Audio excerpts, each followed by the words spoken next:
When we talk about the Arjun tank, it's easy to get lost in the technical language, armor thickness, engine horsepower, firepower ratings. But if we only see it as a machine, we miss the truth of what it represents, because the Arjun is not simply steel on tracks. It is a statement. It is a declaration of independence in a world that still measures power by who supplies your weapons. For decades, India was known as one of the largest buyers in the global arms market. Nations competed for contracts, paraded their latest models, knowing that India, with its massive defense budget, would be watching. And yet, beneath the surface, there was always this subtle message: you cannot stand without us.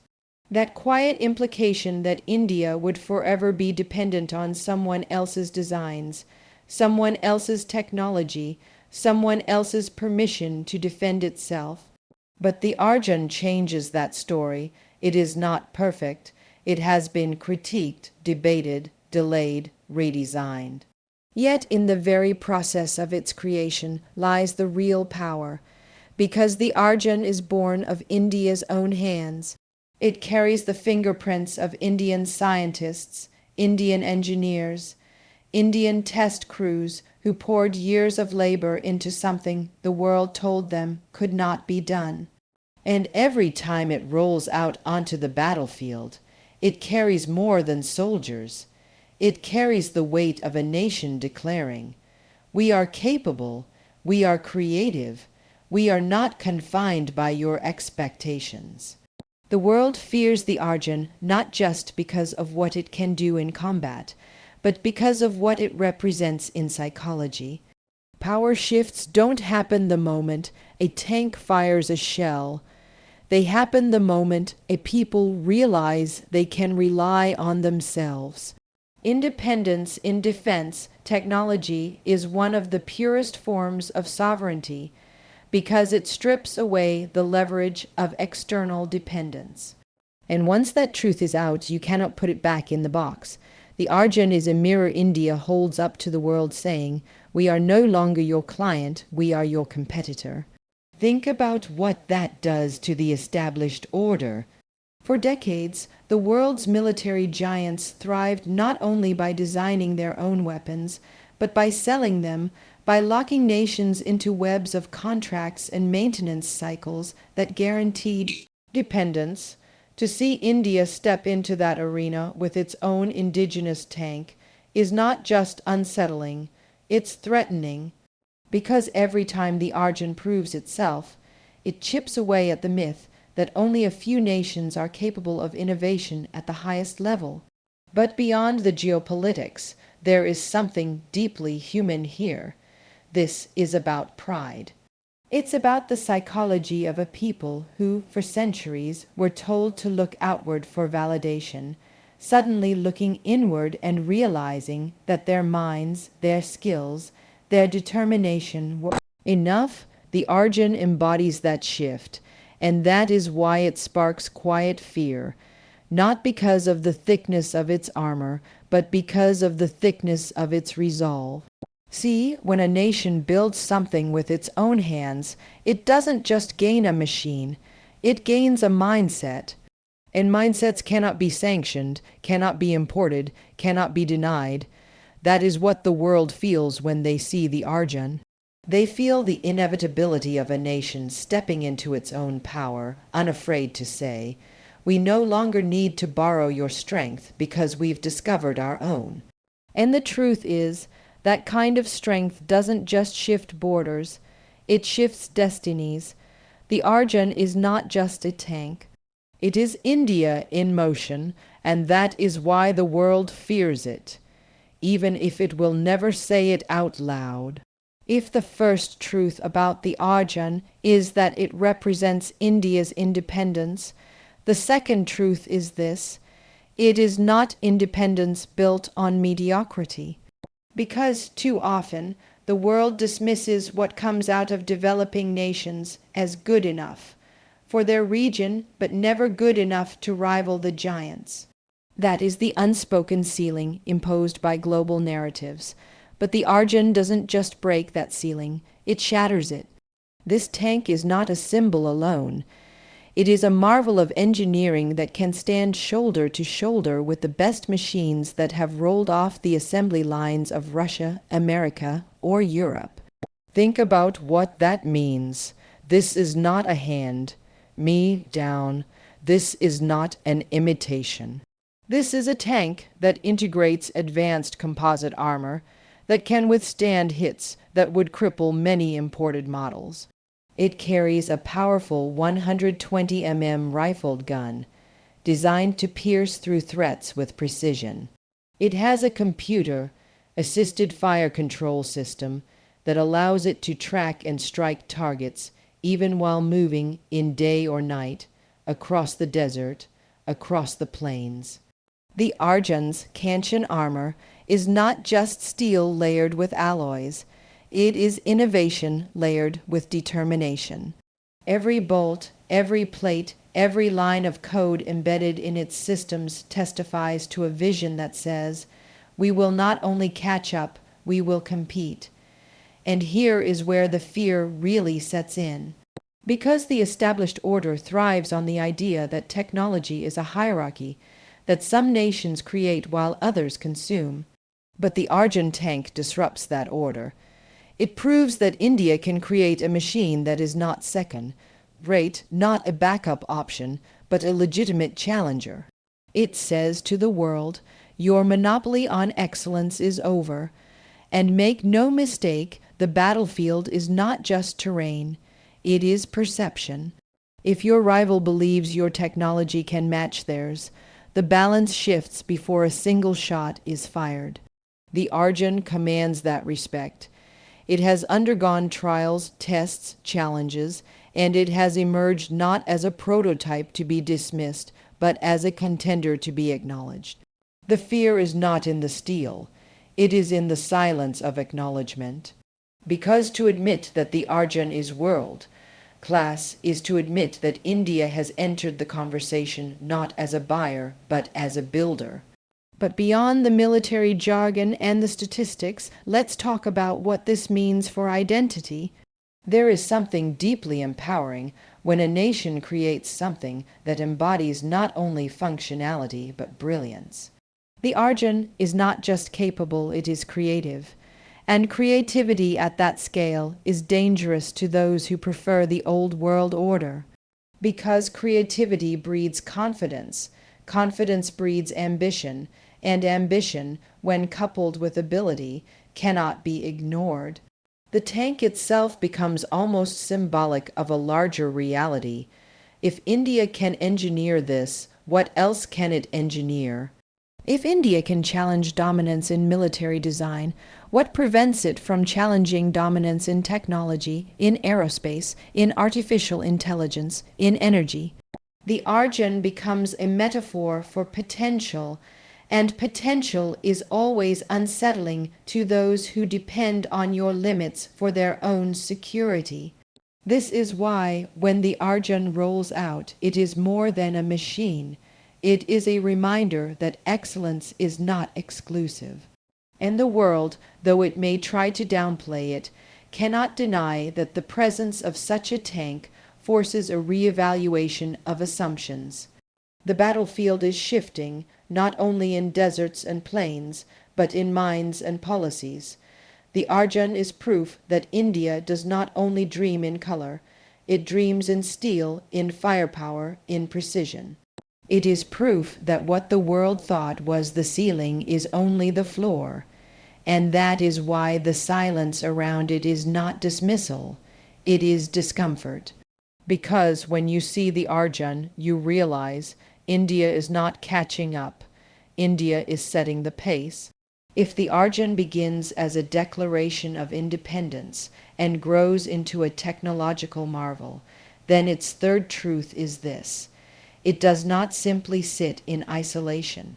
It alters the balance of power in its neighborhood, because weapons are never just about themselves.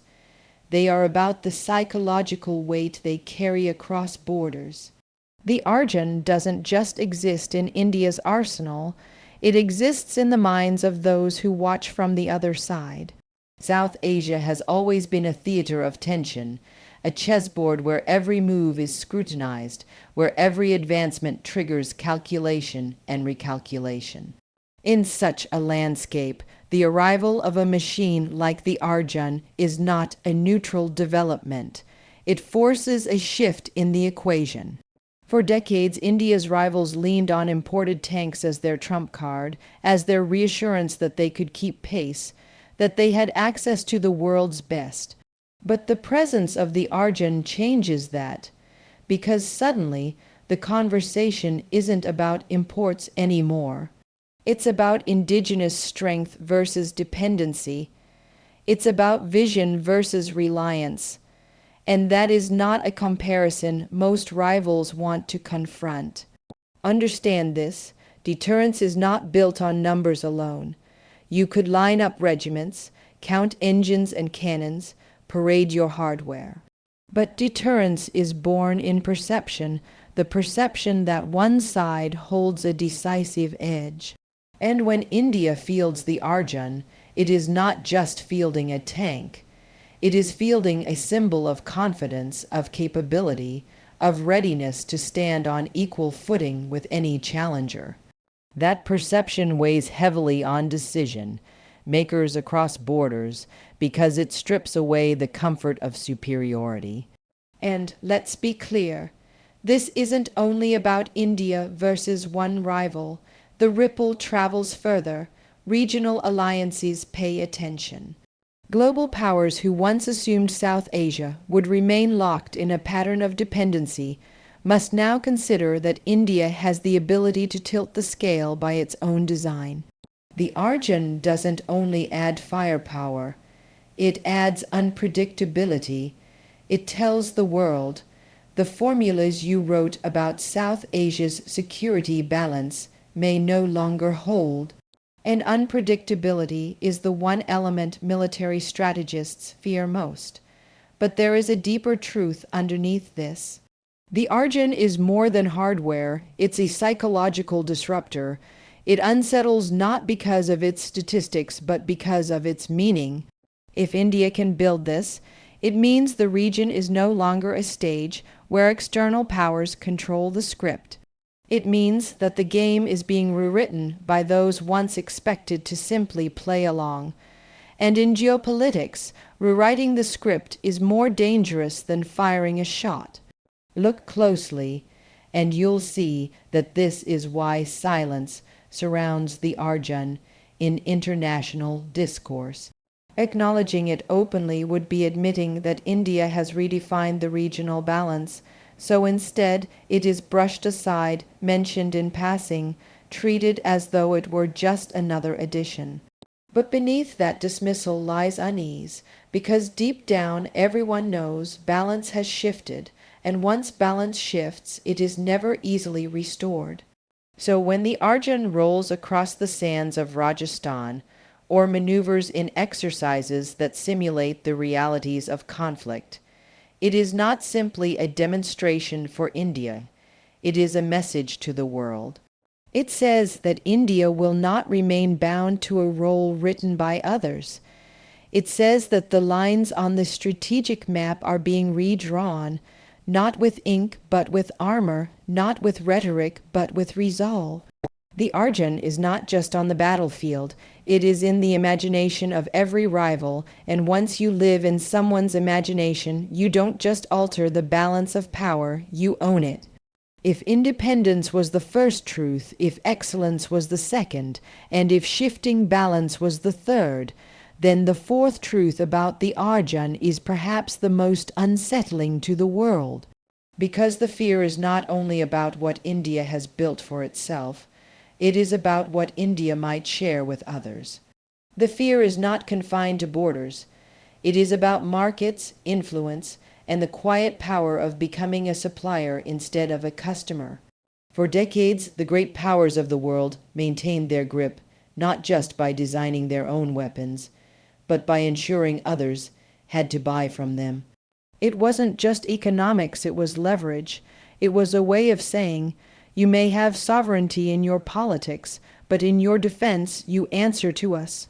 Now imagine what it means when a nation like India not only equips itself with something as advanced as the Arjun, but proves that it has the capacity to produce at scale, to refine, to innovate, and eventually to export.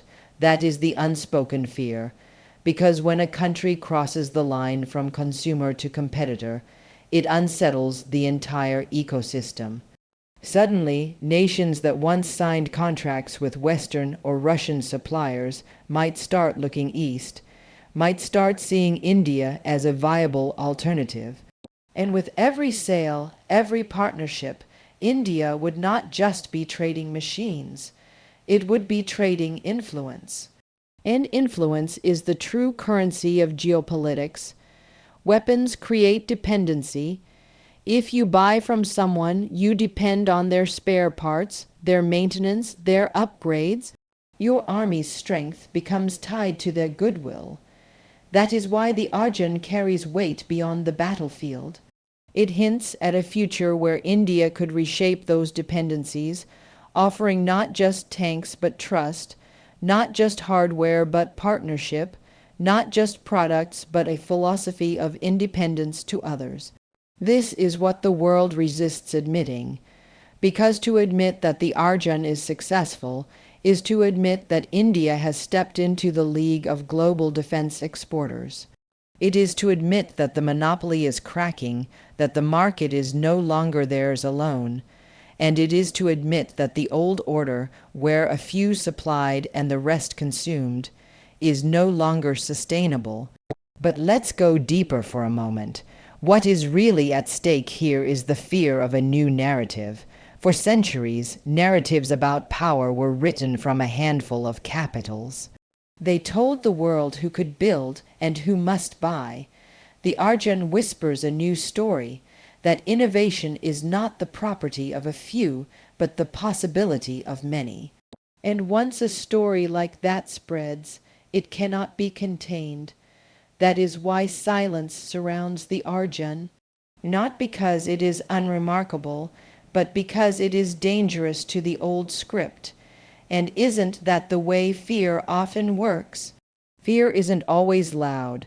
Sometimes it hides in denial, in dismissal, in the refusal to speak the truth out loud. The Arjun has become that kind of fear. Not a storm crashing through headlines, but a quiet pressure in the background, a reminder that the ground is shifting. So when we look at the Arjun, we must see it not only as a tank, not only as India's pride, but as a signal of the future. Because the day India begins to supply what it once had to import, the world will no longer be able to ignore what it tried so hard not to admit.